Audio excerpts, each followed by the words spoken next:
नमस्कार प्यारे बच्चों। इस पार्ट में हम लोग कूलाम नियम के सवाल पढ़ने वाले हैं, है ना। ये अपना वैद्युत आवेश और क्षेत्र का तीसरा पार्ट है और इसमें हम लोग पढ़ने वाले हैं अध्यारोपण का सिद्धांत पढ़ेंगे और कूलाम जो नियम हमने पढ़ा है बल्ब उसके छोटे मोटे सवाल करेंगे, है ना। तो कहानी शुरू करते हैं सबसे छोटे सवाल से।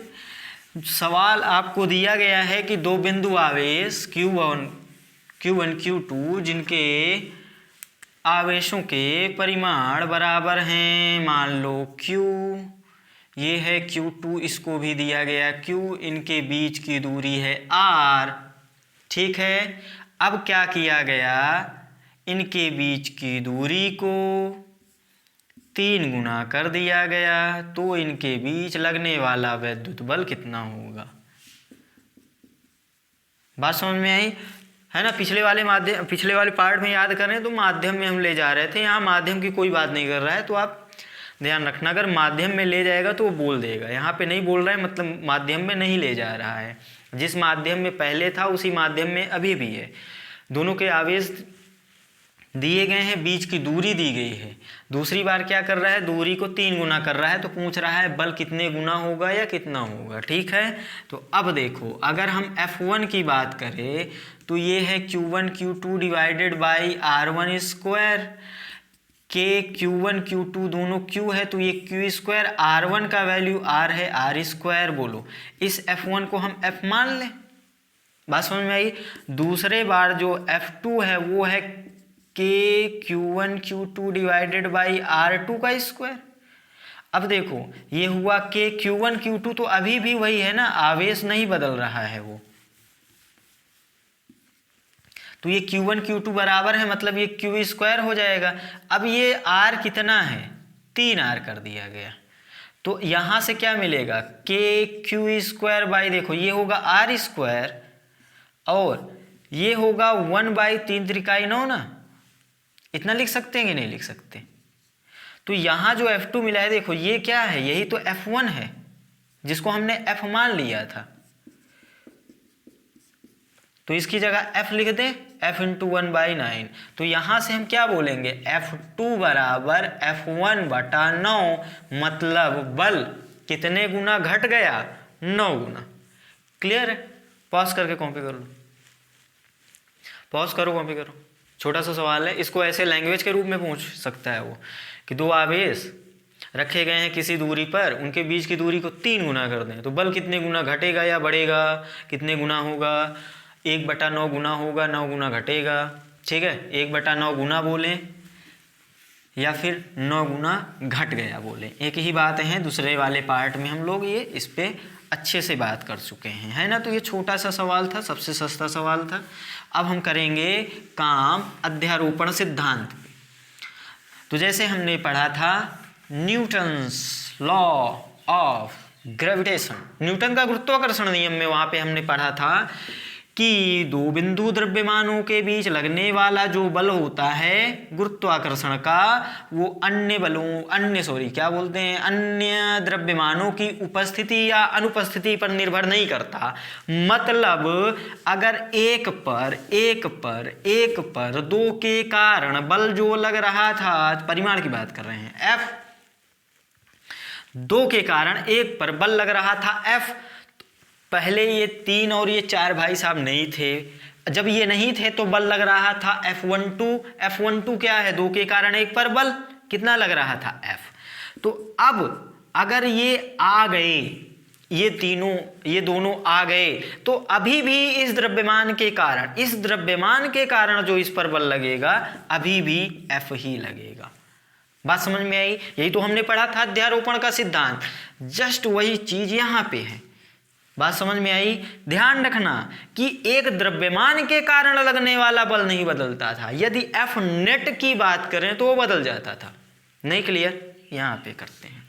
चलो पहले इसी को ले लेते हैं। तो यहाँ पे भैया ये बताओ आप, इसके कारण इस पे जो बल लग रहा था F12 लग रहा था, और यही तो अपना F नेट था ऑन 1, एक पे अपना F नेट भी यही था। ये प्रारंभ की बात कर रहे हैं, प्रारंभ कब, जब 3 और 4 नहीं थे। अब क्या हुआ, अंततः परिस्थितियां बदल गई। क्या हुई, ये दोनों भी आ गए। तो अब जो एफ नेट होगा ऑन वन, एक पर जो एफ नेट होगा वो 2 के कारण, 3 के कारण, 4 के कारण, सभी के कारण लगने वाले बलों का सदिश योग होगा। मतलब एफ नेट तो बदल गया। पहले एफ नेट सिर्फ इतना ही था, सिर्फ F12 था। अब क्या हुआ, ये 2 और आ गए। तो देखो अभी भी 2 के कारण लगने वाला बल तो नहीं बदला, अभी भी वही है, लेकिन कुल बल बदल गया। कुल बल, अब देखो ये 2 और एक्स्ट्रा आ गए ना भाई। सदिश नियम से हम जोड़ेंगे, हो सकता है ये प्लस हो या माइनस हो, वो तो बात की बात है, लेकिन कुछ भी जोड़ो कुछ भी घटाओ तो बदल तो गया ही ना। F12 से तो बदल ही गया। तो हम यहाँ पर अध्यारोपण के सिद्धांत में 2 बातें बोलते हैं। पहली बात सुनो, लिखो कि किसी द्रव्यमान पे, अभी ये गुरुत्वाकर्षण की बात कर रही है, इसी चीज को हम आवेश पे ला देंगे फिर, क्लियर है। तो किसी भी द्रव्यमान पे जो लगने वाला बल होता है किसी अन्य द्रव्यमान द्वारा अन्य द्रव्यमानों की उपस्थिति पर निर्भर नहीं करता। मतलब ये हो या ना हो, इसके कारण इस पर जो बल लगेगा वो नियत बना रहेगा। बात समझ में आई। माध्यम की बात नहीं कर रहा हूँ, ऐसा नहीं माध्यम में ले जा रहे हो, उसी माध्यम की बात कर रहा हूँ। माध्यम में ले जाने पर भी बदल जाएगा ना कूलाम बल, ये तो खैर नहीं बदलता, क्लियर है। अब पहली बात हो गई। दूसरी बात कि उस द्रव्यमान पर एफ नेट बदल जाता है। एफ नेट बदल जाता है, ये तो मैं अपनी भाषा में बोल रहा हूँ। वास्तव में जो मिलेगी आपको किताबों में, वो ये बोलेगा कि किसी भी आवेश, किसी भी द्रव्यमान पे लगने वाला कुल बल अन्य सभी द्रव्यमानों के कारण लगने वाले बलों का सदिश योग होता है। क्लियर हो गया। अब यही बात हम आवेश के लिए करते हैं। इतना कॉपी कर लो। हमने पहले ही बोल दिया आपको कि ये चैप्टर कुछ उससे मिलता जुलता है ना। तो हम कोशिश करेंगे, बस कोशिश ही कर सकते हैं कि 1-2 मिनट में उस बात को भी बोल दें। देखते हैं कहाँ तक संभव है, जहाँ तक संभव रहेगा बोलेंगे। कर लिए कॉपी? चलो फिर से मेट के कर लेते हैं। मेट के कर क्या लेते हैं, क्वेश्चन दे देते हैं यार। क्वेश्चन के फॉर्म में लिखो ना, मज़ा आएगा। चलो, ये 4 बिंदु आवेश दिए गए हैं आपके पास। क्वेश्चन लिखा है, क्वेश्चन लिखा है ये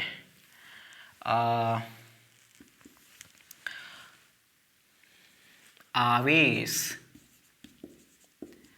Q3 के कारण, लिखते चलो, Q3 के कारण Q1 पर लगने वाला बल Q2 Q4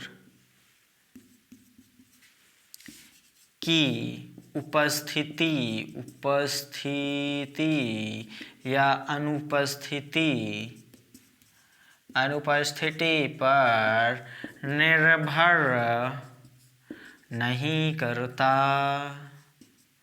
आपको बताना है सत्य है या असत्य है। क्वेश्चन समझ में आ गया। दूसरा है आवेश Q1 पर लगने वाला कुल परिणामी, लिख रहा हूं ना, लिखते चलना, कुल परिणामी बल अन्य आवेशों की उपस्थिति अथवा अनुपस्थिति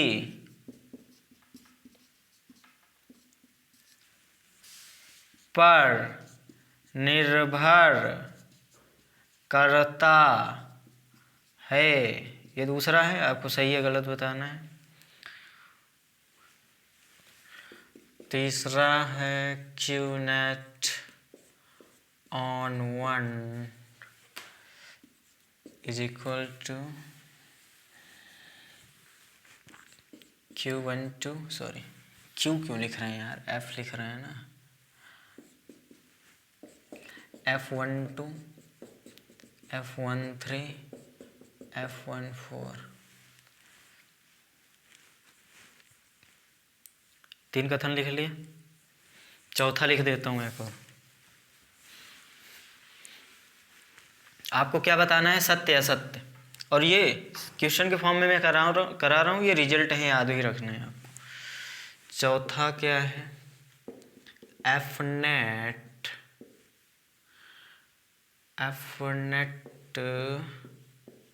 ऑन 1, यहाँ पे तीर लगा दो, है ना, ये तीर ही लगाता हूँ मैं, इसको तीर समझना आप लोग, स्लो बोल रहा हूँ क्या, ये तीर है मतलब सदिश है। यहाँ पे F12, F13, F14 ये है। जल्दी से बता दो सही गलत है, कुछ और हो सकता है क्या, कोई परिणामी बल, ठीक है, इतना ही लिखो, माध्यम को नहीं लाते हैं ना। चलो इस पे ही बता दो, ये अध्यारोपण के सिद्धांत के इतना ही कॉन्सेप्ट है ना, ये 4 लाइनें समझ लो, अध्यारोपण सिद्धांत के 4 कॉन्सेप्ट बनेंगे। तो अब देखो पहले पे आते हैं, कमेंट करना है सही है कि गलत है। तो आवेश Q3 के कारण Q1 पर लगने वाला बल Q2 व Q4 की उपस्थिति या अनुपस्थिति पर निर्भर नहीं करता। सही बात है भैया, किसी भी 2 आवेशों, सेंटेंस कैसा लिखोगे आप अध्यारोपण के लिए, कि किसी भी 2 आवेशों के बीच लगने वाला बल अन्य आवेश की उपस्थिति अथवा अनुपस्थिति पर निर्भर नहीं करता, सत्य कथन। दूसरा देखो, आवेश Q1 पर लगने वाला कुल परिणामी बल, खास बात है भैया, परिणामी, कुल रिजल्टेंट फोर्स की बात कर रहा है ये, कुल परिणामी बल अन्य आवेशों की उपस्थिति अथवा अनुपस्थिति पर निर्भर करता है, ये भी सत्य कथन है। अगर अन्य आवेश आ जाएंगे तो जो F नेट होगा किसी भी आवेश पर, वो परिवर्तित हो जाएगा, लेकिन किसी भी दूसरे आवेश के कारण लगने वाला जो बल था वो परिवर्तित नहीं होगा। क्लियर में आ गया होगा आपको। इसको कैसे लिखोगे, इसको लिखोगे वही कि किसी एक आवेश पर लगने वाला कुल परिणामी बल आसपास उपस्थित सभी आवेशों पर निर्भर करता है। क्लियर है। तीसरा कथन देखो, F नेट ऑन 1, ध्यान रखना ये सदिश रूप में हमने लिखा है, F12 plus F13 plus F14, सिर्फ 4 ही आवेश लिए गए थे, 1 2 3 4, और एक पे लगने वाला जो कुल बल है वो 2 के कारण लगने वाले बल का सदिश योग है, ये देखना तीर लगा है, तो ये भी सत्य है। मतलब किसी भी आवेश पर उसके आसपास उपस्थित सभी आवेशों के कारण लगने वाला बल उन अलग आवेशों के कारण लगने वाले बलों का सदिश योग होता है। तीर लगा है ना, सदिश योग होता है, ये भी सत्य कथन है। इस पे बात करो, यहाँ पे तीर नहीं लगाए हैं, ये तीर नहीं लगाए हैं, सीधा सीधा जोड़ रहे हैं भैया, ये गलत है, ये सेंटेंस गलत है, ये वाक्य गलत है। इसको बोला गया, कैसे बोला गया कि किसी भी एक आवेश पर जो कुल परिणामी बल का परिमाण है अन्य आवेशों द्वारा लगने वाले बलों के परिमाण का योग होता है। ये भी तो सही हो गया भैया, ये परिमाण लिख दिए ना, अब तो सही हो गया ये। नहीं गलत है, क्योंकि देखो परिमाण तो हम देख लेंगे, परिमाण तो निकाल लेंगे, और हो सकता है घटे या जुड़े। मान लो एक बल इधर लगा है और एक बल इधर लगा है। चलो इस कथन को मैं समझाता हूँ अच्छे से, है ना, डाउट आ गया मेरे अंदर तो आपको भी आ सकता है। इस कथन को अच्छे से समझाता हूँ, ये तीनों आपको समझ में आ गए होंगे।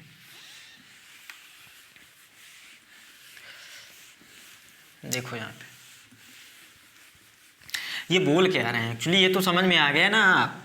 F नेट ऑन 1 का परिमाण मतलब किसी भी एक आवेश पर, 4 आवेश पिक्चर में दिख रहे होंगे आपको, 1 2 3 4, तो उन तीनों आवेशों के कारण जो बल मिल रहा है उसके परिमाणों का योग बोल रहे हैं ये, और कह रहे हैं सही लिखा है कि गलत लिखा है। मान लो ये आवेश है Q1, ये है Q2, यहाँ है Q3, यहाँ है Q4। इतना समझ में आया। अब ये भाई साहब बोल रहे हैं कि इसके कारण जो इस पे बल लगेगा हमको नहीं पता दिशा क्या होगी, F12 लगेगा इतना पता है। इसके कारण जो बल लगेगा F14 लगेगा इतना पता है। इसके कारण जो लगेगा F3 इतना तो समझ में आ गया ना। अब देखो ये सीधा सीधा परिमाण निकाल के जोड़ रहे हैं। आप ये बताओ, हो सकता है ये आवेशों की प्रकृति तो नहीं बोल रहे हैं, हो सकता है इनके बीच प्रतिकर्षण बल लग रहा हो तो इसके कारण ये वाला बल इधर हो जाए और इसके कारण ये वाला बल इधर हो जाए। देखो अब अगर इसका परिमाण निकालेंगे, दिशा यहाँ देख लिए, परिमाण निकाल लिए, और इसका परिमाण निकालेंगे तो अब क्या करेंगे, इसके परिमाण में से इसका परिमाण घटाएंगे ना, क्योंकि दिशा विपरीत आ गई तो घटाएंगे ही, लेकिन यहाँ पर जोड़ रहे हैं। हो गया क्या ना गलत? बात समझ में आई ना आपको? मतलब ये है सीधा परिमाण को नहीं जोड़ सकते हम, हाँ सदिश रूप में लिख देंगे तो जोड़ सकते हैं। क्लियर हो गया? कॉपी कर लो। तो ये कौन सा, ये कैसा कथन है? असत्य कथन है। कर लिया? चलो तो अब हम लोग अध्यारोपण के ही सिद्धांत पे कुछ सवाल करने वाले हैं, और पहला सवाल आपके सामने ये आया। देखो सवाल क्या कह रहा है कि दो चालक हैं, चालक गोले हैं छोटे छोटे से, क्योंकि जो बिंदु द्रव्यमान के लिए ही लगाते हैं हम लोग कूलाम का नियम। ये चालक गोले हैं, एक दूसरे से r दूरी पर रखे हैं। सवाल आपका शुरू हो चुका है। दो चालक गोले हैं, समरूप हैं, मतलब इनके आवेश भी बराबर हैं। अगर द्रव्यमान की जरूरत पड़े तो द्रव्यमान भी बराबर ले लो, ये बोल रहे हैं। ये समरूप हैं, दोनों आवेशित हैं, इनका परिमाण दिया है Q और Q। इतना समझ में आता है आपको? इनके बीच की दूरी दी गई है r। अब क्या किए, चलो इनका नाम भी ले लो A और B। अब क्या किए, एक तीसरे अनावेशित चालक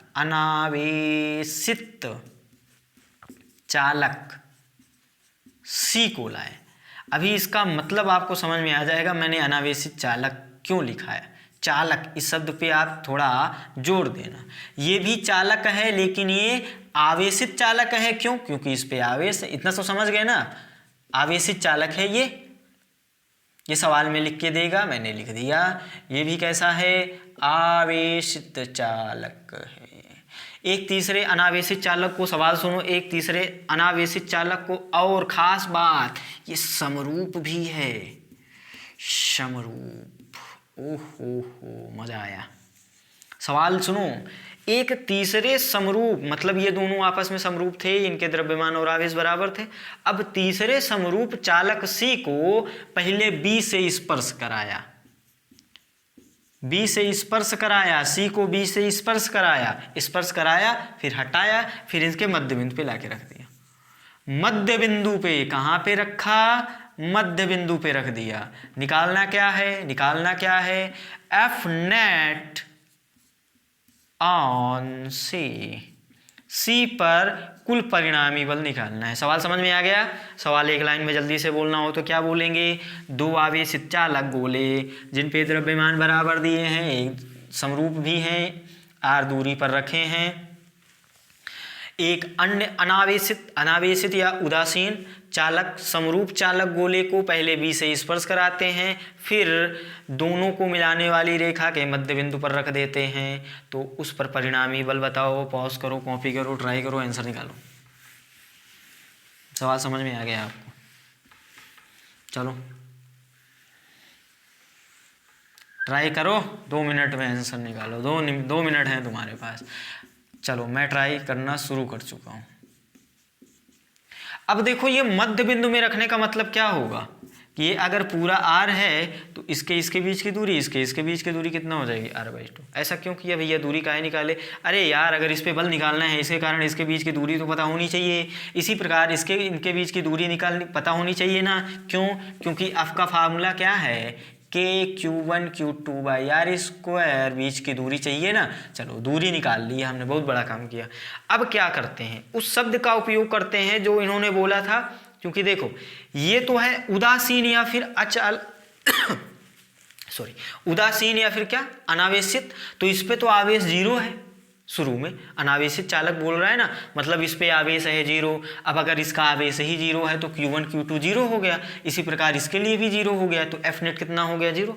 लेकिन सवाल की खास बात, सवाल क्या कह रहा है, इसको पहले B से स्पर्श कराया, यही तो इस सवाल की ब्यूटी है।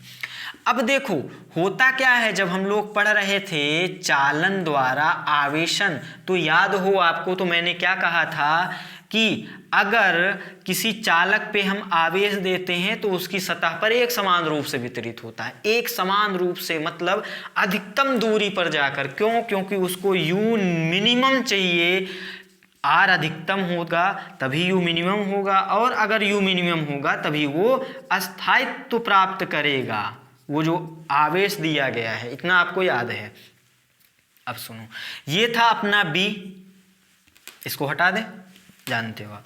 अब ये था अपना B, इस पे मान लो आवेश इस तरह से, चलो इसी तरह से वितरित था। अब क्या किए, एक दूसरे आवेश को हमने इससे स्पर्श करा दिया, आवेश नहीं अनावेश, अनावेशित उदासीन, इसको C को हमने इससे स्पर्श कराया। तो अब देखो होगा क्या, ये जो इसकी सतह पर आवेश था, B की सतह पे जो आवेश था, उसको, चूंकि ये भी चालक है और चालक पदार्थ के अंदर या बाहर कहीं से भी इलेक्ट्रॉन गति करके अधिकतम दूरी पर हो जाते हैं, ये कॉन्सेप्ट हमने पढ़ा है। तो अब क्या होगा, ये जो आवेश है ना, ये कहेंगे अरे यार इतना सारा जगह है, इतना सारा जगह है, चलो अपने आप को और ज़्यादा स्थायित्व लाने के लिए चलो उस पर भी चलते हैं। तो मतलब अब अभी तक सिर्फ इतना ही स्थान उपलब्ध था इस B के आवेश को वितरित होने के लिए। अब क्या हुआ, इसके स्थान के साथ साथ इसका भी आवेश वितरित हो, ये इसकी जगह भी ये ले लेंगे वितरित होने के लिए। क्यों? क्योंकि और अधिकतम दूरी मिल जाएगी उनके बीच की, तो जिसके कारण उनका U घट जाएगा और स्थायित्व और ज़्यादा बढ़ जाएगा। समझ में आ गया कॉन्सेप्ट कि चालक की ये प्रॉपर्टी होती है। मतलब क्या होगा, दो चालक को आप स्पर्श कराओगे ना, तो वो उन दोनों चालकों में आवेश वितरित होगा। इतना समझ में आ गया? आ गया। अब देखो पहली बात, एक बात वहां हमने ये भी बोली थी कि अगर ये दोनों चालक समरूप हैं, क्या हैं? समरूप, तो जो आवेश वितरण है, जो आवेश वितरण है, ये सारी चीजें लिखनी है। जैसे मैं बोलता जाता हूँ लिखता जाता हूँ, उसको आप लाइन में लिखते जाओ। यदि आवेश समरूप हैं तो आवेश वितरण समान होगा। ये क्या वाला है, वहां पे हमने ये बात बोल दी थी, उस पर ज्यादा फोकस नहीं किया था क्योंकि अब समय आ गया है। यहाँ पे सुनो, हमने कहा B और C क्या हैं? समरूप हैं, तो आवेश वितरण समान होगा। आवेश वितरण समान होने का मतलब ये है कि जब इस पे इन दोनों पे आवेश वितरण हो जाएगा और इसको जब अलग अलग हम कर देंगे, तो अलग अलग करने के बाद जितना आवेश B पे होगा उतना ही आवेश C पे होगा। ये मतलब है आवेश वितरण समान होने का। क्लियर है? स्पर्श कराने के बाद जब हटा देंगे तो जितना B पर होगा उतना ही C पर होगा। क्यों? क्योंकि ये समरूप चालक हैं और समरूप चालक की ये प्रॉपर्टी होती है। बात समझ में आ गई? बनाना चाहो तो बना लो। मतलब ये है, मतलब क्या है, मतलब ये है कि अब हम B और C को यदि अलग करेंगे, B और C को अलग करेंगे, तो जितना आवेश B पर होगा उतना ही आवेश C पर होगा। हमको नहीं पता कितना होगा, वही तो निकालना है अपने को। तो हम मान लेते हैं B और C दोनों पे x कूलाम का आवेश आ गया। तो अब स्पर्श कराने के बाद दोनों पे आवेश कितना है? Plus x। इतना समझ में आया? अब हम एक चीज ये भी जानते हैं, आवेश संरक्षण सिद्धांत। मतलब आवेश को ना तो नष्ट करते हैं, नष्ट कर सकते हैं, ना ही नष्ट कर सकते हैं और ना ही उत्पन्न कर सकते हैं। हाँ, एक वस्तु से दूसरे वस्तु में स्थानांतरित कर सकते हैं, जो कि हम लोग पीछे पढ़े हैं। मतलब ये है जो पहले कुल आवेश था और जो अभी कुल आवेश है वो दोनों एक दूसरे के बराबर होगा। पहले आवेश कितना था? B पे प्लस का Q, C पे 0। तो अब कितना हो गया? x plus x. तो x प्लस एक्स बराबर Q प्लस 0। 0 C का था, B का। क्लियर हो गया होगा? तो ये 2x हुआ, तो x का वैल्यू कितना आ गया? Q/2। मतलब अब इसको स्पर्श कराने के बाद जब यहाँ पे रखेंगे तो ये पहले ये डायग्राम तो पहले का था आपको। अब जब स्पर्श करा के रख दिए यहाँ पे तो इसका आवेश कितना हो गया Q/2 और इसका भी आवेश कितना हो गया Q/2।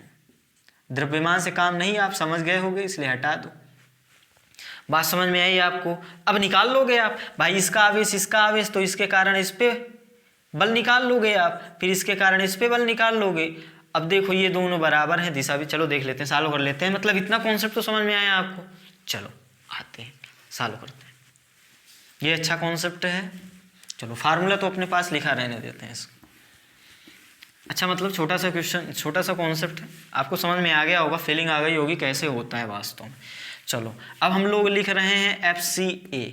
इसका मतलब क्या है? A के कारण C पर बल। ये होगा K Q1 मतलब A का आवेश जो Q है और C का आवेश Q/2 है, डिवाइडेड बाई R² मतलब इनके बीच की दूरी कितनी है R/2 का स्क्वायर।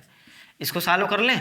चलो ये Q² हो गया, ये देखो ये बटा में 4 और ये 2 दूनी 4 पलट के ऊपर जाएगा तो ये 4 है, ये R² है और ये 2 दूनी 4 ऊपर जाएगा क्योंकि 1 2 3 चौथी राशि तो ये 4 4 कट गया, मतलब मिला कितना KQ²/R²। बात समझ में आई? ये FCA है। चलो जल्दी से FCB निकाल लो। हम ये परिमाण निकाल रहे हैं, दिशा यहाँ पे निकालेंगे। हमने आपको ये बात बोल भी दी थी, नहीं बोली थी तो सुन लो, लिख लो कि कूलाम के नियम में हम यहाँ पे आवेश का परिमाण रखेंगे। मतलब अगर दो माइनस एक आवेश अगर माइनस का होगा तो वो माइनस नहीं रख देंगे, प्लस का ही रखेंगे और दिशा देखेंगे डायग्राम से और वहाँ से पता करेंगे कि जुड़ेगा कि घटेगा, क्या होगा, कैसा होगा। क्लियर है? तो चलो यहाँ पे हम सिर्फ परिमाण निकाल रहे हैं। FCB मतलब B के कारण C पर KQ1, B का आवेश Q/2, C का भी Q/2 तो ये हुआ Q/2, बीच की दूरी कितना है? अरे यार ये बटा में 2 था ना, यहाँ 4 कैसे कर दिए? 2 दूनी 4। ध्यान रखना कैलकुलेशन तो मिस्टेक हो ही जाती है। बीच की दूरी कितना है R/2। अब देखो ये 2 दूनी 4 बटा में जाएगा, ये होगा KQ²/4 इंटू R² और ये बटा 4 स्क्वायर कर दोगे, स्क्वायर ऊपर चला जाएगा। अब ये 4 से 4 कटेगा, ये होगा KQ²/R²। अगर इसको हम F बोल दें तो ये कितना है F/2। इसको हमने F मान लिया है। अगर इसको अपनी कैलकुलेशन इजी करने के लिए बस अगर इसको हम F मान लें तो ये कितना हो जाएगा क्या आज गलती हो रही है, ये 2F है ना, ठीक है। तो ये कितना हो जाएगा 2F हो जाएगा। चलो इतना कॉपी कर लो जल्दी से, फिर आगे आते हैं। पॉज करो, कॉपी करो, कर लिए। आओ अब अपने को देखना है दिशा, क्योंकि परिमाण तो यहाँ से निकालेंगे, दिशा यहाँ से देखेंगे तभी तो पता चलेगा जुड़ेगा घटेगा कितने कोण पे है, क्या है, कैसा है। तो देखो ये भी प्लस ये भी प्लस, इसके कारण इस पे बल इधर लगेगा, ये धक्का मारेगा। ये वाला बल क्या है C पर A के कारण। क्लियर है? ये दूरी हटा दें ताकि आपको अच्छे से क्लियर हो। फार्मूला तो आप ये डायग्राम तो बना ही लिए थे पहले से, नहीं बनाए थे तो 1 मिनट पीछे जाके पॉज करके बना लो। चलो इसके कारण इस पे बल इतना और ये भी इसको धक्का मारेगा इधर और इसके कारण बल इस दिशा में होगा, B के कारण बल इस दिशा में, A के कारण बल इस दिशा में। देखो दोनों 180 पर हैं, दोनों विपरीत दिशा में, तो सीधा सीधा घटा देते हैं, सदिश का ये रूल होता है, सीधा सीधा घटा दो। तो इतना कॉपी कर ही लिए हो आप। तो अब हम जो F नेट लिखने वाले हैं, क्या लिखने वाले हैं F नेट किस पे C पे जो F नेट लिखने वाले हैं। चलो पहले एक बार सदिश रूप में लिख देते हैं। अभी हमने अध्यारोपण का सिद्धांत पढ़ा, हमने क्या पढ़ा कि किसी भी आवेश पे लगने वाला कुल बल अन्य आवेशों के कारण लगने वाले बलों का सदिश योग होता है। मतलब इसको हम ऐसा लिख सकते हैं A के कारण प्लस B के कारण। ध्यान रखना यहाँ पर हमने तीर लगाया है, अगर ये तीर यहाँ से हटा देंगे तो ये लाइन गलत हो जाएगी। अभी पीछे हम बात कर चुके हैं, ठीक है। सदिश योग, अब देखो यहाँ तो सदिश योग और दिशा हमको पता चल गई कि एक इधर है एक इधर है, तो क्या होगा सीधा सीधा घटा देंगे। और घटाने के लिए क्या करेंगे, बड़े वाले में से छोटा वाला घटाएंगे। देखो बड़ा कौन सा है FCA। अब देखो अब इस चित्र के आधार पर ये लाइन हम लिख सकते हैं FCA माइनस FCB। क्योंकि CA बड़ा है और CB छोटा है और विपरीत है तो यहाँ माइनस कर दिए, घटा दो, वैल्यू रखो। इसका वैल्यू 2F माना है हमने और इसका वैल्यू F, घटेगा F आएगा और F जो माना था वो रख दो, तो क्या मिला KQ²/R²। ये है अपना आंसर। और दिशा किधर होगी, बड़ा वाला FCA, देखो CA बड़ा है ना, इधर बड़ा है, इस दिशा में बड़ा बल है, इस दिशा में छोटा बल, तो परिणामी बल तो इधर ही होगा ना। ऐसे समझ लो कि ये कोई वस्तु है, इधर कोई तगड़ा आदमी खींच रहा है ना, जिसके पास शक्ति ज़्यादा है, और इधर कोई कमज़ोर दुर्बल आदमी खींच रहा है, तो ये खींच के उधर ले जाएगा, मतलब परिणामी बल उधर जाएगा। तो परिणामी बल की दिशा किधर होगी, अगर यहीं पे लिखना चाहो आप, दिशा किधर होगी, दिशा होगी FCA की ओर, सदिश FCA की ओर। पॉज करके कॉपी कर लो। कॉन्सेप्ट समझ में आ गया होगा। सस्ता सा सवाल है, भारी सवाल नहीं है, आप जानते हो बोर्ड में ही पूछता है। कर लिए कॉपी, अगले वाले सवाल पे चले हम लोग। चलो, अध्यारोपण का सिद्धांत आपने पढ़ लिया कि भैया किसी भी आवेश पे जो F नेट होता है वो अन्य आवेशों के कारण लगने वाले बलों का सदिश योग होता है, पहली बात। दूसरी बात आपने पढ़ी कि किसी आवेश पर किसी अन्य आवेश के कारण लगने वाला वैद्युत बल अन्य आवेशों की उपस्थिति पर निर्भर नहीं करता। ओके, अगला उदाहरण लो आपके सामने। त्रिभुज ला दिए हम लोग। अब आपको याद आ गया होगा कि न्यूटन्स लॉ ऑफ ग्रेविटेशन में भी कुछ ऐसा ही पढ़ रहे थे। 3 बिंदु द्रव्यमान रखे थे वहाँ पर, यहाँ पर 3 बिंदु आवेश रख देंगे। और चलो Q1 बराबर हमने प्लस Q ले लिया, Q2 बराबर प्लस C ले लिया और इसको भी प्लस ही ले लिया।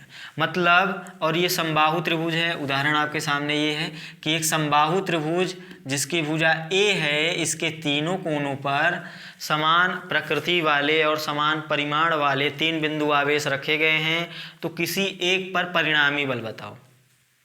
अब आपको सम्मिति से लग रहा होगा कि भैया चूंकि ये दूरी बराबर है, तो किसी एक पर जो F नेट होगा अन्य दोनों पर भी F नेट उतना ही होगा। क्लियर है। हम इसकी बात कर लें, इसको नामकरण कर दें, A, B और C दे दें।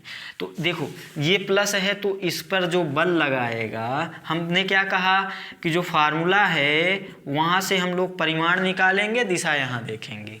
तो ये इस पर धक्का मार के इधर दूर भगाना चाहेंगे, प्रतिकर्षण का बल लग रहा है, ये क्या होगा FAC। ठीक है, C के कारण A पर लगने वाला बल। ये भी प्लस है तो ये भी इसको धक्का मार के ये दूर भगाना चाहेगा इधर, ये क्या होगा FAB। क्लियर है। तीर लगा दो भाई, ये दिशा ही भी बता रहा है। बात समझ में आ गई। छोटी सी बात है, ये 60 अंश होगा, बहुत छोटी सी बात है भाई। समबाहु त्रिभुज है ना, प्रत्येक कोण 60 अंश का। भुजा हमने A लिया है, इतनी बात समझ में आ गई। अब देखो ये 2 बल दिए गए हैं और A पर निकालना है परिणामी। आप घटक निकालना और 2 सदिशों का परिणामी निकालना जानते हो। अगर 2 सदिश F1, इसको क्या माने, चलो अभी सालों कर लेंगे, है ना। अभी F1 और F2 मान लेते हैं। 2 सदिश F1 और F2 किसी कोण थीटा पर अगर हैं तो उनका जो परिणामी बल होगा, उसका जो परिमाण आएगा वो आएगा √A²। याद है ना, √A² + B² + 2AB cos theta. यहाँ पर है F1 तो F1 का स्क्वायर, यहाँ पे परिमाण लिख रहे हैं, ध्यान है ना। अब सदिश है 2F1 F2 × cos थीटा। ठीक है, मतलब अब ये परिमाण निकाल लो, ये परिमाण निकाल लो, बीच का कोण 60 पता ही है, क्योंकि अगर ये 60 तो ये भी 60, तो यहाँ cos 60, ये वैल्यू रख के सॉल्व ही करना है और कुछ भी नहीं है। ठीक है, चलो F1 निकालते हैं। पहला सवाल है, कर देते हैं। F1 हमने माना है FAC, ये क्या होगा KQ1 Q2 दोनों Q हैं डिवाइडेड बाई R², इनके बीच की दूरी है A²। समीकरण 1 मान लें। चलो इसी को थोड़ा KQ² / A² रख दें, समीकरण 1 मान लें। अब इसी प्रकार जो F2 होगा वो होगा FAB, ये क्या होगा KQ1 Q2 divided by a square, बीच की दूरी अभी भी ये है, ये मिलेगा KQ square by a square. ये दोनों बराबर आ रहे हैं यार, संयोग ही है, अच्छी बात है, कैलकुलेशन अपनी आसान होगी। इन दोनों को हमने F मान लिया। अब क्या करेंगे, इन दोनों का परिणामी, अब मतलब ये F हो गया, ये भी F हो गया, बीच का कोण 60 अंश हो गया, तो इन दोनों का परिणामी निकालना है, ये फार्मूला है, रख दो। आपको एक बात ये भी याद होगी, नहीं याद होगी फिर से मैं बोल देता हूँ, जितनी बार आएगा उतनी बार बोलूँगा। अगर दो सदिश जिनके परिमाण बराबर हैं तो उनका जो परिणामी होगा एकदम कोण अर्धक पर जाएगा। मतलब अगर ये 60 था तो ये 30 और ये 30 पे जाएगा, अगर इन दोनों के परिमाण बराबर हैं। अगर परिमाण बराबर नहीं होता तो फिर दूसरी कंडीशन, मान लो ये F था, ये 2F है, तो फिर क्या होता है, जो बड़ा होता है उसकी ओर झुक के जाता है, मतलब ये वाला कोण घट जाएगा, है ना। सदिश में आप पढ़े हो ये सब चीज़ें। अभी अपना काम क्या है, अगर ये दोनों बराबर हैं तो एकदम बीच से जाएगा कोण अर्धक पे, मतलब 30-30 पे जाएगा। ठीक है, मतलब अगर यहाँ पर बनाएं यही चीज़ वहाँ पे बना लो।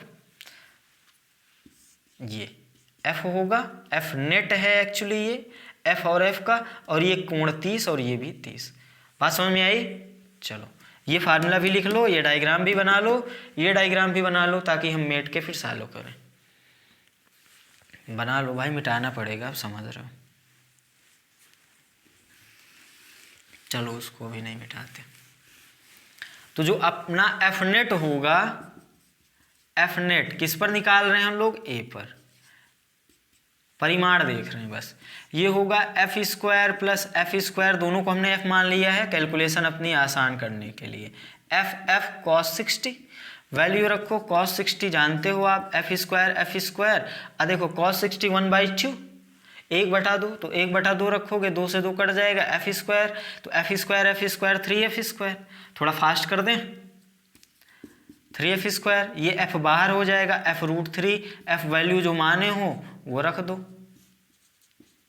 ये है अपना आंसर। अब ये A पर जितना लग रहा है उतना ही B पर लगेगा, उतना ही C पर लगेगा। अब आप कॉपी कर सकते हो, जल्दी से कॉपी कर लो, फिर हम लोग आगे बढ़े। यहां भी अध्यारोपण का सिद्धांत ही लगा है कि इस पर जो लगने वाला कुल बल है अन्य आवेशों के कारण लगने वाले बलों का सदिश योग, ये हम सदिश योग ही तो निकाले हैं, ये सदिश वाला ही फार्मूला तो है, सदिश योगता ही निकालें। और इसके कारण जो इस पे लगने वाला बल है इसकी उपस्थिति के पे निर्भर नहीं करता, इसी प्रकार इसके कारण इस पे लगने वाला बल इसकी उपस्थिति पर निर्भर नहीं करता। अभी भी FAC लग रहा है, ये ना होता तो भी लगता इतना ही। चलो ऐसा ही सवाल सेम हम लोग कहाँ कर सकते हैं, चतुर्भुज के लिए वर्ग ले लें, आयत ले लें, है ना। और एक बात और ये भी ध्यान रखना है कि ये जो अभी हमने इनके परिमाण के साथ साथ इनकी प्रकृति बराबर ली थी ना, मतलब प्लस प्लस, हो सकता है किसी को माइनस भी ले लें, है ना। तो अगले सवाल में हम लोग वही करते हैं, प्लस माइनस दोनों लाते हैं पिक्चर में,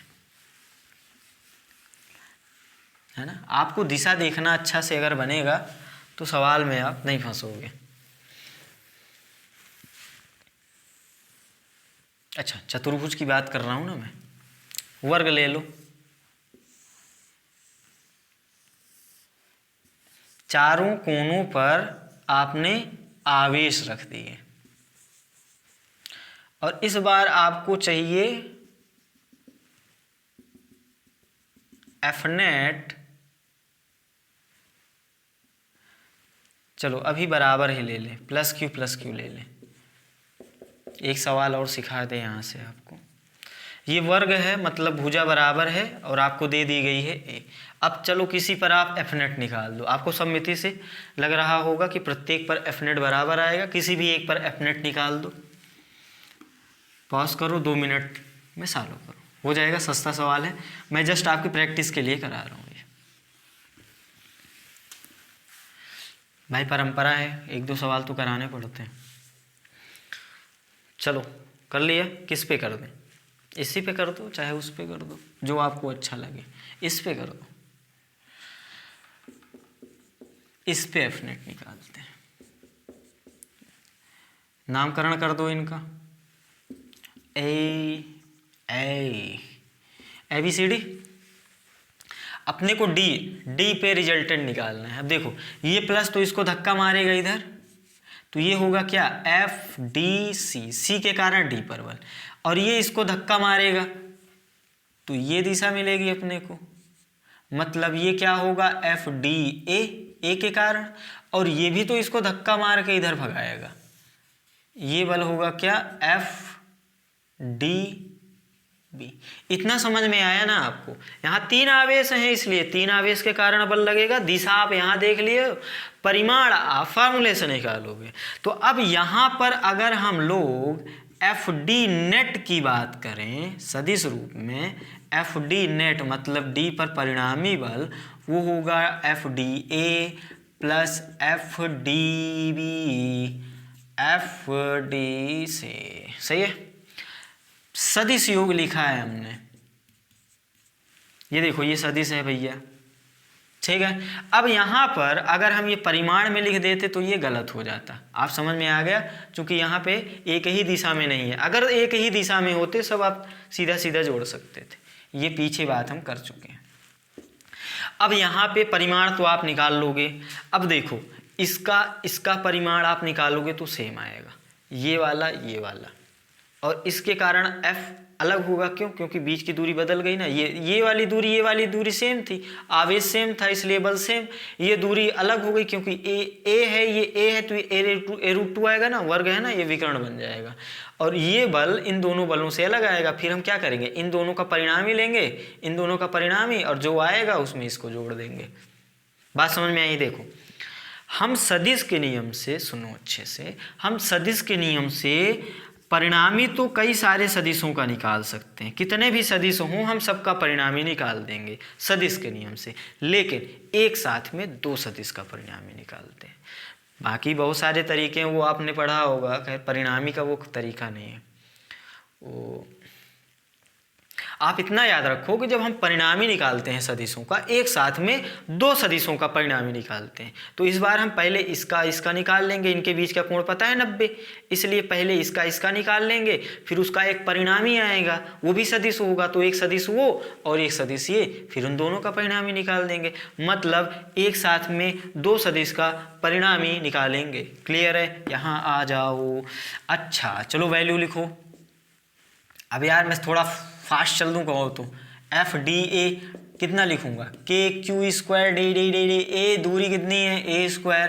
समझ में आ गई ना बात, Q1 Q2 दोनों सेम है, स्क्वायर, इसको मान लो F। अब इसी प्रकार इसी प्रकार ये लाइन हटा देते हैं, ये लिख लेना, बहुत इंपॉर्टेंट है। ये जो FDC होगा, ये होगा KQ/A², इसको F बोल दें। ये दोनों हमने मान लिया अपनी कैलकुलेशन इजी करने के लिए यार। अरे समझे कि नहीं समझे, अपनी कैलकुलेशन इजी करने के लिए, क्योंकि फार्मूले वही लगाएंगे बार बार, ये रखेंगे, मजा आ जाएगा, इसलिए इसको F मान लिए।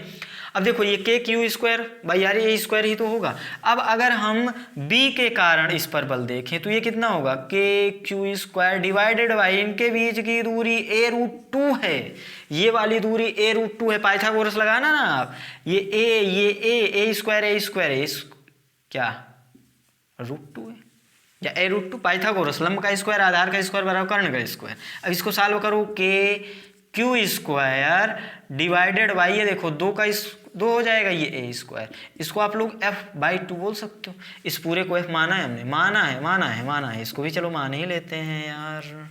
इतना समझ में आया। अब हमने क्या कहा, एक साथ हम 3 सदिश का परिणामी नहीं निकालेंगे, निकालते हैं वो घटक करके निकालते हैं। एक साथ कितनी भी सदिश का परिणामी निकालते हैं घटक करके निकालते हैं, अभी उसको भी हम बता देंगे। लेकिन यहाँ पे अगर फार्मूला जो पढ़ा आपने √A² + B² + 2AB cos theta, वहाँ से एक साथ में हम 2 सदिश का ही परिणामी निकालते हैं, ठीक है।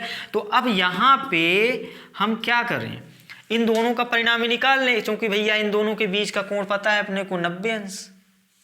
बात समझ में आई। इतना पहले कॉपी कर लो क्योंकि हम हटाने वाले हैं। हमने सीधा सा मान लिया f/2। हम इसी पे काम करेंगे और अंत में क्या करेंगे, जो आएगा उसमें f का वैल्यू डाल देंगे, kq²/a²। अब हम ये जान गए हैं कि FDA और FDC ये दोनों है 90 अंश पे, तो इन दोनों का परिणामी का फार्मूला लगाओ। f की क्या मान लें इसको, F1 मान लें। F1 क्या है समझ गए ना आप, लिख देता हूं FDA, ये तीर लगाने का मतलब वाह, चलो वाह FDC का परिणामी। तो अब ये F1 कितना मिलेगा, F1 का परिमाण ले लें अगर, ये क्या मिलेगा, इसका स्क्वायर प्लस इसका square plus 2ab cos theta. इसको हमने f माना है, f² plus f² plus 2 into f into cos 90। cos 90 तो आपको याद ही होगा 0 होता है, मतलब ये हट गया ये पूरा पद, तो f² 2f², f बाहर हो गया f√2, मतलब f1 कितना मिला f√2। f का वैल्यू आप यहीं पे डाल दो, चलो अभी फिर से आगे भी डालेंगे √2।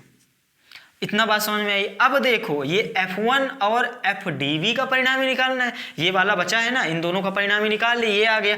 अब यहाँ पर इसको याद रखना, देखो यहाँ पे देखो देखो देखो देखो, ये वाला बल, ये वाला बल, ये है FDA, ये है FD, ये C था, अच्छा ये A है, ये है C। इन दोनों का परिणामी तो एकदम 45 अंश पे जाएगा ना, क्योंकि ये भी f है ये भी f है। हमने क्या कहा कि अगर परिमाण बराबर हो तो एकदम 20 से जाता है। ये जो f1 आया है, f1 ये 45 पे जाएगा, क्योंकि 20 का कोण 90 है। इतना समझ में आया होगा तो अच्छा रहेगा, आ गया ना। अगर परिमाण बराबर तो एकदम 20 से जाएगा, लिख लिया। अब देखो ये जो है विकर्ण के अनुदिश, इनको मिलाने वाली रेखा विकर्ण ही बनेगी, और हम जानते हैं जो बल होता है मिलाने वाली रेखा के अनुदिश होता है। तो अब ये विकर्ण के अनुदिश है, और हम ये भी जानते हैं वर्ग के लिए विकर्ण भी कितने पे जाता है, 45 पे। बात समझ में आ गई, मतलब ये 45 पे और ये भी 45 पे, मतलब F1 अगर इसको हम बना लें D, तो इसी दिशा में F1 है, इसी दिशा में, और इसी दिशा में FDB है। ये बात आपको समझ में आनी चाहिए, आ गई। क्यों, क्योंकि ये तो 45 पे जाएगा ही, क्योंकि ये परिमाण में बराबर है, और ये 45 पर क्यों जाएगा, क्योंकि ये विकर्ण है। बात समझ में आ गई। अब ये एक ही दिशा में है, तो सदिश क्या कहता है कि अगर एक ही दिशा में दो सदिश हैं तो उनको सीधा सीधा उनके परिमाणों को आप जोड़ दो, वही इन दोनों का परिणामी हो जाएगा और दिशा वही मिल जाएगी। क्लियर है। तो अब जो अपना F नेट होगा D पर, वो कितना होगा, ये डायग्राम बना लेना आप। कहाँ लिख दूं मैं, यहाँ पे। जो अपना F नेट होगा D पर, वो सीधा सीधा क्या होगा, आप सदिश लगाओ या ना लगाओ, क्योंकि दिशा हम यहाँ देख लिए एक ही दिशा में, सीधा सीधा जोड़ दो। F1 plus FDB। F1 क्या था, f√2, और ये क्या था, f/2। यही अपना आंसर है। अब क्या करोगे आप, इन दोनों का f का वैल्यू लेना, लासा लेके सॉल्व कर लेना, यही आंसर है। अच्छा दिशा की भी बात करेगा, क्योंकि बल एक सदिश राशि है, तो दिशा क्या है, दिशा आप बोल सकते हो, ये देखो विकर्ण के अनुदिश ही है, बाहर की ओर, ये बोल दो, या बोल दो क्षैतिज से 45 अंश पे। क्षैतिज मतलब -x से 45 अंश पे, -x से, अगर इसको हम x मानेंगे प्लस का तो ये -x, तो -x से 45 पर, या फिर +x से ये पूरा 90 + 45 135 पर, कैसे भी बोलो, ठीक है, कर लो कॉपी। या ऐसे भी बोलता है FDC से 45 अंश पर, या FDA से 45 अंश पे। आप पढ़े हो जब वहाँ पे सदिश, तो ऐसे बहुत सारी चीज़ें आप पढ़ चुके हो, फिर भी मैंने बोल दी हैं सारी बातें। तो इसको पॉज कर लो, ये सवाल हो चुका है आपका, कर लिए कॉपी। अब देखो हमने अभी एक बात आपको ये भी बोली थी कि घटक लेकर भी एक तरीका होता है, घटक लेकर हम एक साथ बहुत सारे सदिशों को जोड़ देते हैं। ये जो फार्मूला लगा के जोड़ते हैं तो यहाँ पर तो एक साथ दो सदिश को ही जोड़ेंगे। हाँ, घटक लेके हम एक साथ सभी को जोड़ते हैं, क्योंकि घटक में अपने को घटक लेने से क्या होगा, एक ही दिशा में बहुत सारी चीज़ें मिल जाएंगी, दो दिशा में। अब चलो घटक लेकर सिखा देते हैं, वैसे बनता होगा कुछ लोगों को, सीख लो जिनसे नहीं बनता है, 5 मिनट। ये है अपना FDA, ये है अपना FDC और ये है अपना FDB। ये D का FBD बना रहे हैं हम लोग, तीनों बल बन गया। अब देखो ये तो अपने को पता चल गया ना कि ये 45 अंश है, ये पता चल गया, ये भी 45 है, पता चल गया। अब हम ये भी जानते हैं कि इसका 45 इसके अनुदिश ही जाएगा। तो अब ये F जो DC है इसका घटक करें, तो घटक करें और इसका भी एक घटक करें। तो याद करो किसी भी सदिश का हम घटक करते हैं तो उसके दो घटक जाते हैं, दोनों एक दूसरे के लंबवत होते हैं। इस सदिश का घटक करेंगे तो एक इधर जाएगा एक इधर जाएगा, दोनों एक दूसरे के लंबवत होंगे, और जिस सदिश का घटक कर रहे हैं वो सदैव उन दोनों के बीच से जाएगा। ऐसा नहीं है कि ये वाला भी तो होगा इसके लंबवत, लेकिन ये वाला घटक नहीं होगा। क्यों? क्योंकि इन दोनों के बीच से ये सदिश नहीं जा रहा है। समझ में आ गई होगी बात आपको। तो अब अगर हम FDC का घटक करेंगे तो एक घटक इधर जाएगा इसके अनुदिश और एक घटक जाएगा इधर। अब देखो ये 45 है तो ये भी 45 होगा, या फिर छोड़ो, घटक वाले कॉन्सेप्ट से जो थीटा पता होता है उसका कॉस थीटा जाता है, तो इसी दिशा में FDB के साथ साथ FDC कॉस थीटा भी जाएगा। FDC कॉस थीटा मतलब 45 अंश, पता चल गया। और इस दिशा में जाएगा FDC साइन 45। बात समझ में आ गई आपको। ये हमने किसके घटक किए? DC के। अब इसी प्रकार FDA का घटक करेंगे। किसका घटक? FDA का। तो एक घटक तो इस दिशा में जाएगा, ये कौन सा होगा? ये वाला 45 पता है ना, तो इस दिशा में जो घटक जाएगा इस दिशा में अब देखो 3 बल हो गए, एक DB था ही, एक क्या है DC का घटक है DC cos 45, और एक ये अब DA का भी घटक इसी दिशा में जाएगा, क्या? DA FDA cos 45। बात समझ में आ गई आपको। और इस दिशा में जाएगा FDA sin 45। बात समझ में आ गई। अब देखो हम लोग पीछे ये निकाल चुके हैं कि FDA और FDC का परिमाण जो है वो बराबर है। अगर इन दोनों का परिमाण बराबर है तो साइन 45 दोनों के लिए बराबर होगा, मतलब 1/√2 से गुणा करेंगे तब भी बराबर होगा, मतलब ये वाला बल इसके बराबर हो जाएगा। अब देखो परिमाण में ये दोनों बराबर हैं, दिशा में विपरीत हैं तो एक दूसरे से घट जाएंगे, मतलब इन दोनों बलों का जो परिणामी बल होगा वो 0 हो जाएगा। इसका बात कर रहा हूं मैं, ये वाले घटक का और इसके ये वाले घटक का, ये दोनों एक दूसरे को कैंसिल कर देंगे, मतलब इन दोनों का परिमाण, आप समझ में आ गया ना, इन दोनों का परिणाम ही 0 हो जाएगा। तो अब बचा कौन? यही तो 3 बल बचे हैं इस दिशा में। इन तीनों को अब आप सीधा सीधा जोड़ सकते हो। क्यों? क्योंकि दिशा आपको पता चल गई, दिशा एक ही है तो परिमाण के साथ सीधा सीधा जोड़ दो। तो एक तो DB था, अब जो अपना F नेट होगा किस पर? D पर, वो कितना होगा? FDB। अब परिमाण भी आप सीधा जोड़ सकते हो। क्यों? क्योंकि आपको दिशा पता चल गई, एक ही दिशा में है तो परिमाण सीधा जोड़ दो। तो FDB plus FDC cos 45 plus FDA cos 45। अब ये सारी वैल्यू आप निकाले हो, ये F/2 था, ये F था, ये F था, ये cos 45 पता है, रख के सॉल्व कर सकते हो।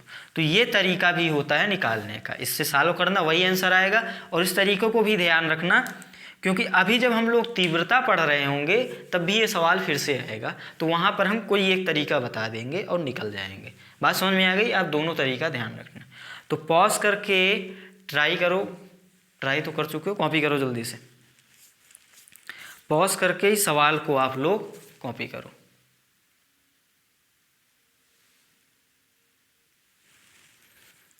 कर लिया कॉपी? अब हम लोग अगला सवाल करते हैं। हमने कहा था ना कि इनके जो आवेश हैं उनकी प्रकृति बदल सकता है। अभी सब हम प्लस प्लस ही ले रहे थे, हो सकता है बीच में कोई माइनस भी आ जाए, तो एक सवाल उससे कर लेते हैं और फिर हम लोग इस पार्ट को समाप्त करते हैं, है ना। तो इस वाले पार्ट में हम लोग अध्यारोपण सिद्धांत ही पढ़े हैं। अगले वाले पार्ट में हम लोग और क्वेश्चन करेंगे। तो इस पार्ट का यही मान लो आप, ये लास्ट ही क्वेश्चन होगा। इस बार क्या है, ये 4 बिंदु आवेश दिए गए हैं आपको, ये प्लस क्यू, ये प्लस क्यू, ये माइनस क्यू, ये माइनस क्यू।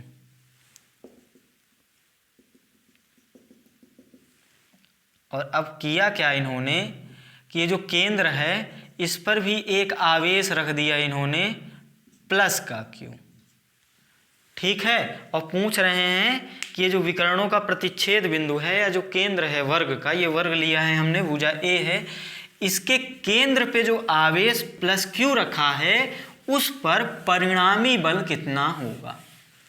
सवाल समझ में आ गया आपको? पॉज करके ट्राई करो, आंसर निकालो, कोशिश करो क्वेश्चन बिना हल किए आ जाए। चलो कर लिया, आंसर निकाल लिया, अच्छी बात है। देखो सबसे पहले हम ऐसे सवालों को करने के लिए हम डायरेक्शन देखेंगे, चाहे वहाँ न्यूटन की बात करें जब गुरुत्वाकर्षण में पढ़ रहे थे, या फिर यहाँ पर वैद्युत बल, या भी आगे पढ़ेंगे वैद्युत क्षेत्र की तीव्रता के लिए भी ऐसे सवाल करेंगे। तो ऐसे सवालों के लिए हम सममिति देखने की कोशिश करेंगे, मतलब सबसे पहले डायरेक्शन देखेंगे, परिमाण लिख के सालों करने नहीं जाएंगे। पहले क्या करेंगे, डायरेक्शन देखेंगे, दिशाएं देखेंगे। अब ये प्लस है, ये भी प्लस है, ये इसको इधर मारेगा धक्का, धक्का मुक्की चलने वाली है यहाँ पे, नाम दे दो। हम लोग सवाल सॉल्व करना शुरू कर चुके हैं, इसको ई मान लो। अब ये इसको इधर धक्का मारेगा, प्लस प्लस है ना, तो ये वाला बल क्या हो गया, एफ ई ए, मतलब ए के कारण ई पर लगने वाला बल। ये भी प्लस है तो ये इधर धक्का मारेगा, तो ये वाला बल क्या हो जाएगा, ई सी। बात समझ में आई? ये माइनस है तो इसको अपनी ओर खींचेगा, मतलब ये वाले बल की दिशा कौन सी, ये कौन सा बल है, ई बी, बी के कारण। और ये माइनस है, ये इसको अपनी ओर खींचेगा, तो ये दिशा मिलेगी, ये कौन सा बल मिलेगा आपको, ई डी। इतना समझ में आया? अब देखो सममिति से आपको ये लग रहा होगा कि ये दूरी जो है ई ए ई सी के बराबर होगा और ई डी दूरी इसके बराबर होगा। तो अगर हम देखो दिशाएं अगर विपरीत आ जाएं सवाल में, बल की या तीव्रता की आगे हम बात करेंगे, तो यदि दिशाएं विपरीत आ जाएं तो आप चेक करो कि क्या परिमाण भी बराबर होगा। अगर परिमाण बराबर हो जाएगा, दिशाएं विपरीत हैं, तो उनका परिणाम 0 हो जाएगा। तो अब देखो अगर हम इस बल की बात करें और इस बल की बात करें तो दोनों का आवेश Q1 Q2 Q है, बीच की दूरी ये कुछ भी होगी, A मान लो, A नहीं R मान लेते हैं क्योंकि भुजा A है अपनी, ठीक है। तो अगर ये R होगा तो ये भी R होगा सममिति से, अभी कितना होगा कैसा होगा अभी हम निकालना आपको सिखा देंगे, लेकिन होगा तो R ही है, और ये भी R होगा, ये भी R होगा, मतलब ये दूरी तो बराबर होगी। तो अगर हम फार्मूला लगाएंगे के Q1 Q2 by R square का, तो इस बल के लिए Q1 Q Q2 Q बीच की दूरी R, और इस बल के लिए भी Q1 Q Q2 Q बीच की दूरी R, मतलब दोनों का परिमाण बराबर और दिशा विपरीत, तो इन दोनों बलों के कारण जो परिणामी बल होगा वो 0 होगा। क्लियर है? अब इसी प्रकार इन दोनों बलों के कारण देख लो परिणामी बल, तो इन दोनों के कारण अगर देखेंगे तो Q1 Q Q2 Q बीच की दूरी R, यहाँ भी Q1 Q Q2 Q बीच की दूरी R, मतलब इन दोनों का भी परिमाण बराबर और दिशा विपरीत, तो इन दोनों के कारण भी परिणामी बल 0। तो अब यहाँ पर हम ये बोल देंगे कि जो E पर परिणामी बल लग रहा है वो कितना लग रहा है, 0। मतलब आप देख लो, सॉल्व नहीं करना पड़ा, आप डायरेक्शन से बता दिए। पॉज करके कॉपी कर लो। एक सवाल और बता ही देते हैं, इसी से मिलता जुलता है इसलिए बता रहे हैं, है ना। बस हम डायरेक्शन बताएंगे, बाकी सॉल्व आपको करना है।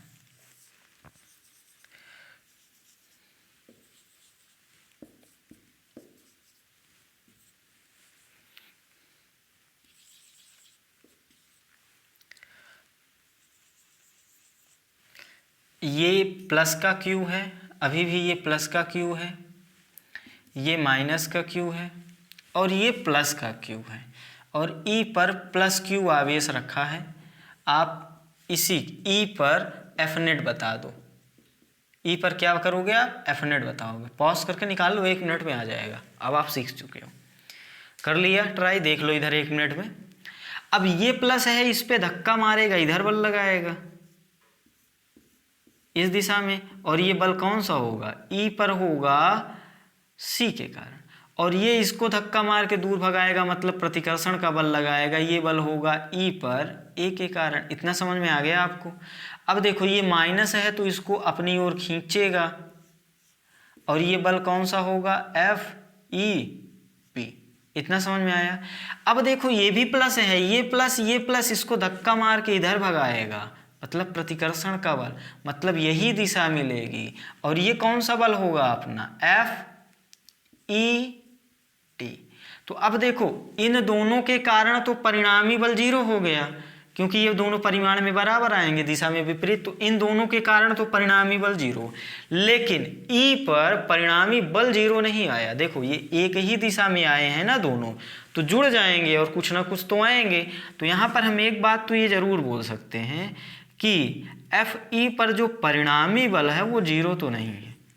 क्लियर है? तो है कितना? अगर सदिश रूप में हम बात करें तो इन दोनों को जोड़ देंगे, एफ ई बी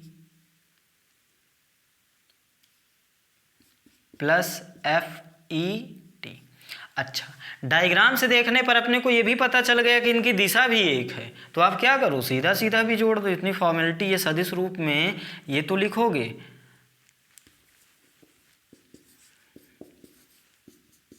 तो ये तो गलत हो गया, ये सही है, आप सीधा सीधा लिख दोगे। और अगर हम सीधा सीधा परिमाण लिखें वो भी सही होगा, क्योंकि आपको दिशा पता चल गई, एक ही दिशा में है तो सीधा सीधा जुड़ जाएगा, ये भी सही है। अब आप क्या करोगे? अब ये तो निकाल लोगे ना, ये दोनों बल तो निकाल लोगे आप। F Q1 Q2 by are square, ये बीच की दूरी वो निकालना भी मैं सिखाता हूँ, और फिर निकाल लेना और परिमाण सीधा सीधा जोड़ देना, वही आंसर हो जाएगा, दिशा यही वाली हो जाएगी आपको। क्लियर है? चलो ये दूरी निकालना सिखा देता हूँ, एक काम और कर देता हूँ।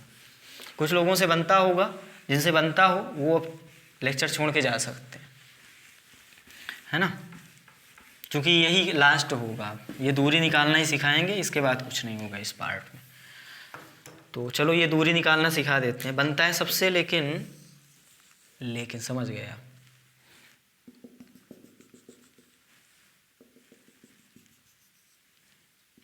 ये विकर्ण होता है, आपको इतना तो पता चल गया ना, वर्ग है, ये विकर्ण होगा। अब देखो करते क्या है,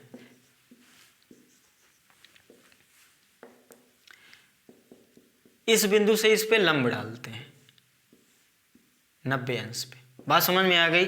और अगर ये विकर्ण है, ये वर्ग है, तो ये 90 था, तो ये पूरा कितना बचा? 45 पूरा 90 है ना, तो ये कितना बचा? 45। ये पूरी भुजा आपको दी गई थी ए, कितनी दी गई थी? वर्ग की भुजा आपको दी जाएगी ए, तो ये वाली दूरी कितनी हो जाएगी? ये वाली दूरी a/2। ध्यान रखना ये हर चतुर्भुज के लिए नहीं होता कि अगर हम उसके विकर्णों के प्रतिच्छेद बिंदु से लंब डाल दें तो हमेशा a/2 मिलेगा, सभी के लिए नहीं मिलता, ध्यान रखना, है ना। वर्ग आयत के लिए मिलता है, 90 अंश होगा तो उसके लिए मिलता है। आप इतनी गणित जानते हो।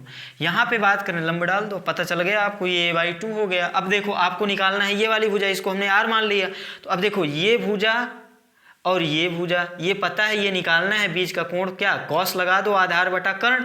तो अगर यहाँ पे हम कॉस लगा दें तो कॉस 45 कितना होगा? आधार बटा कर्ण, आधार ये मतलब a/2, अब बटा कर्ण कितना? r कॉस 45 होता है 1/√2, ये है a/2r, a दिया है, r निकालना है, r यहाँ भेज दो, इसको यहाँ भेज दो, तो r बराबर कितना मिला आपको? नीचे दिख रहा होगा, ये यहाँ गया, ये यहाँ गया, √2a/2। अब 2 को हम लोग क्या लिख सकते हैं? √2 × √2, तो ये √2 से √2 कट जाएगा, एक √2 बचा रह जाएगा, तो r का वैल्यू कितना आ गया? a/√2। तो जो फार्मूला लगाओगे इसके लिए, क्योंकि ये दोनों तो जीरो हो गए, इनको हटाओ, इसके लिए फार्मूला लगाओगे तो ये बीच की दूरी कितना रखोगे, a/√2, और इनके भी बीच की दूरी कितना रखोगे, a/√2। ठीक है, और दोनों को सीधा सीधा जोड़ दो क्योंकि एक ही दिशा है। क्लियर है? ओके, अगले पार्ट में हम लोग पढ़ेंगे इसके आगे और सवाल करेंगे अच्छे अच्छे। ठीक है।